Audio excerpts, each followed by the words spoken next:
that's like the epitome, to me, of sports photography. The epitome is like capturing the emotion and capturing the motion. And whatever sport it is, this has always been my favorite thing to look for. And how do you capture like the most animated moment of the game or of the sport? So it's a challenge, and I had to figure it all out. Though the Associated Press has long covered sports, it was not until 1928 that AP's own photographers began shooting from the fields of play, armed with the 4x5 speed graphic camera. Since then, generations of photographers have created an incomparable visual legacy.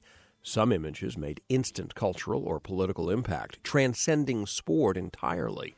New equipment and technology have led to vast increases in volume and quality. Of the roughly 3,000 pictures AP moves through its 9 photo desks every day, half are sports pictures. General Manager Kent Cooper did more than anyone else to establish the foundation for sports coverage at AP.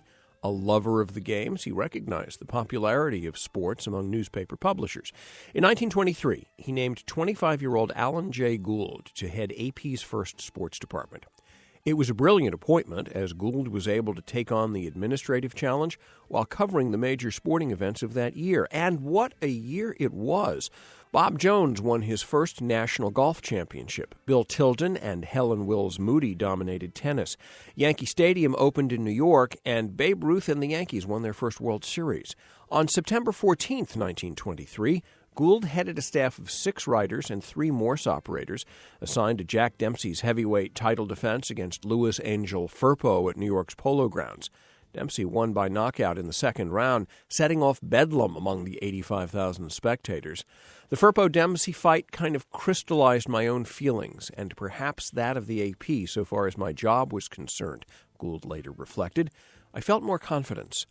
The point was, at that stage, 1923 and thereafter, we seemed to develop more cohesion and more confidence all around as sports activity expanded. Cooper also recognized that photographs were news. He asked his journalists to develop picture consciousness. As early as 1926, he told the board he wanted a faster way to get photographs into newspapers. After years of research, AP launched the wirephoto service on January 1, 1935. For the first time, pictures arrived in the papers the day they were made. Wirephoto had obvious implications for sports photography, as Hal Buell explains. Buell served as executive photo editor from 1968 to 1997, just the 5th person to hold that job. Sports was an ideal subject for photography because, first of all, the pictures were interesting. They were action pictures. Everybody read the sports page. The tabloids especially hit sports very hard, and they hit photos very hard on the sports pages.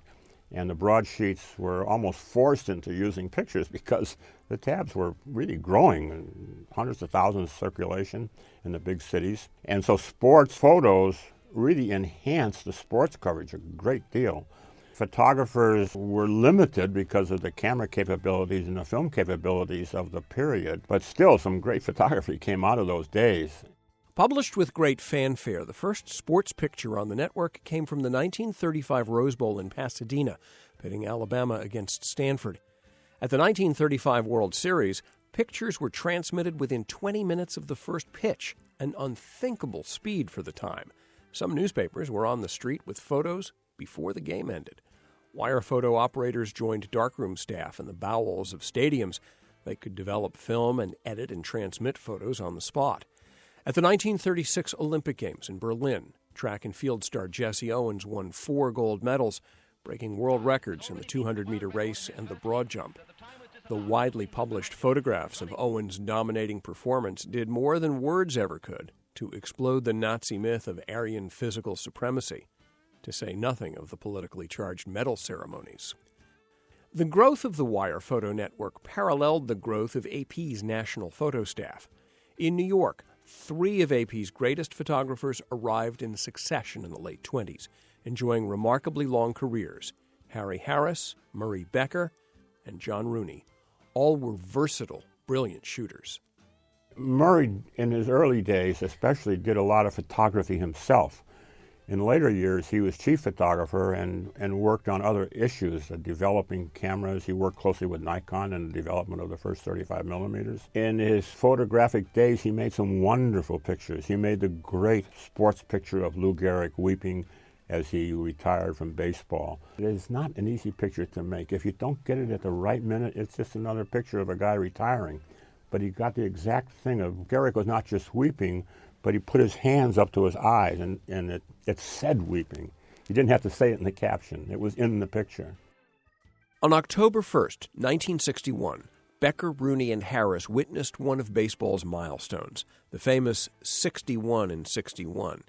It was the last game of the season, Boston Red Sox at the Yankees.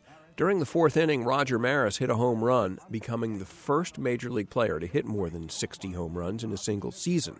Babe Ruth had set the record in 1927, and Maris and his Yankee teammate Mickey Mantle spent the 1961 season trying to beat each other to it. The frame sequence reveals how Harris, Rooney, and Becker may have been positioned to ensure someone would get the key picture. The top strip is likely the work of Rooney, who captured the moment before the pitch, the historic hit, Maris watching it go, and Maris taking off around the bases. Rooney was shooting from the stands on the first base side of home plate. The second strip is likely the work of Becker, experimenting with the new 35mm camera from his position in the visitors' dugout. The bottom strip is likely Harris, who captured Maris rounding third and heading home after his home run.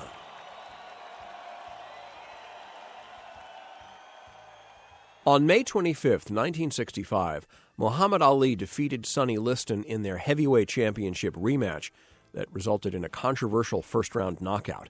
That moment was captured by John Rooney in one of the most iconic of sports images, which won the 1965 World Press Photo Award for sports photography. Positioned at ringside, opposite Harry Harris, John Rooney clutched two 35mm cameras bolted together in a frame, a Murray Becker innovation, one with color film and one with black and white. The fight began about 10:40 p.m. Near the 1-minute 40-second mark, Liston threw a left jab. Ali countered with a quick right, and Liston dropped to the canvas. Ali began pacing about, refusing to stay in his corner, finally standing over Liston and yelling, "Get up and fight, sucker." As Harry Harris recalled, Muhammad Ali, he was a stiff then. He'd knock him out sometimes with one punch. The guy would get up again. And you're lucky if he got up again. You only hope that they would fall somewhere near you. John Rooney made the picture that'll be always remembered. One of the great boxing pictures of all time. Remembered because this image was more than a celebratory sports photo. It would come to symbolize the fight Ali was just beginning against racial injustice and the Vietnam War. Like Becker, Harris, and Rooney, Harry Kablock was always trying to make a better picture. A native of Fort Worth, he worked for the AP from 1969 to 2009 in Columbus, Pittsburgh, Houston, and Austin. As a boy, he had listened to the police radio at his father's auto body shop, then dashed to the accident scene to make pictures which he sold to the Star-Telegram. Veteran Philadelphia staff photographer Rusty Kennedy recalls working with Harry. I worked with Harry a lot, yeah.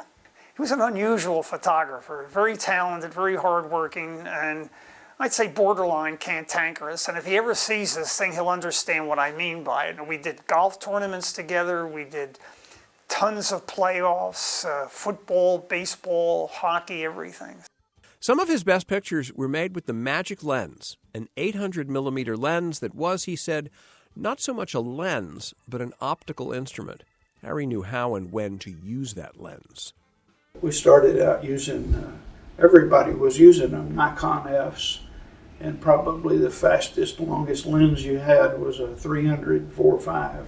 The cameras wouldn't gallop fast enough for me, and Leica came out with this great, just killer motor drive and these great lenses, and I had to have them.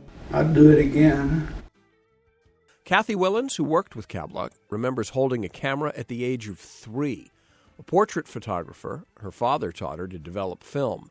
When she joined the AP in Miami in 1976, she was just the second female photographer on staff and often the only female photographer on the field or in the locker room. even after the 1978 decision allowing female journalists access to baseball locker rooms. Miami was made for sports photography. There were intercollegiate teams all over the state. Nearly all the professional baseball teams came to Florida for spring training. Willens covered Miami Dolphins coach Don Shula and two Dolphin quarterbacks, Bob Greasy and Dan Marino. There were championship golf and tennis tournaments. Muhammad Ali trained at Miami's Fifth Street Gym. After moving to New York in 1993, Willens began covering Jets and Giants football, Yankees and Mets baseball, and every other major sporting event in the 5 boroughs. She also began using the digital camera, learning on the fly. The first digital cameras, pioneered by AP and Kodak, were hard to adjust to. Exposure was a problem, facial color was always off, but the improvements came quickly enough. Film soon surrendered the field to digital. When I first covered baseball at Connie Mack Stadium, I'm sitting up in this riser. If there's a play in the outfield, I just watched it. There's no way in the world I could shoot it. And even if I did capture it, the image would be so small and the light so bad, there's nothing I could do with it. But as things got better, then we could start making those pictures. And today, the pictures they make, there's probably nothing that can't be made. In 1996, Derek Jeter became the Yankees starting shortstop and won Rookie of the Year. One of the most accomplished and charismatic players of his generation, he helped his team win 5 World Series championships and is likely a first-ballot Hall of Famer. He was my favorite player of all the sports, I think I have to say. He just was always so kind, so much of a team player, the quintessential team player, and always came through in the clutch. Jeter played his last home game on September 25th, 2014 at Yankee Stadium against the Baltimore Orioles. In the bottom of the 9th inning, with the score tied 5-5, Jeter came up to bat for the 5th time that night. He swung at the first pitch, delivering a walk-off hit that ended the game and a remarkable storybook career at the stadium. It was, mayhem, but the mayhem was more toward third base, and I'm on first, and Julie Jacobson was there with a picture. I think he leaped in the air. He raised his arms and celebrated right towards her, and she has this great photo, and she did it the right way. And then after that, he came over to first base and was hugging, would it be Sabathier? So that was the picture I liked. But in that moment, he came through, and it was perfect for photos. I was not in the best position for the best photo, but I was happy to have been there, lucky to have been there. Perhaps sports photographers, more than straight news photographers, come to identify with their subjects. The work is about winning, the picture or the game, about being in the right place at the right time, deploying skill while welcoming luck, preparing mentally for a physical contest. Kathy Willens, who is still shooting after 41 years, puts it well. You do the best you can wherever you are. That's what I've always done. What else can you do? That's the best you can do. And these players are all examples of it, really.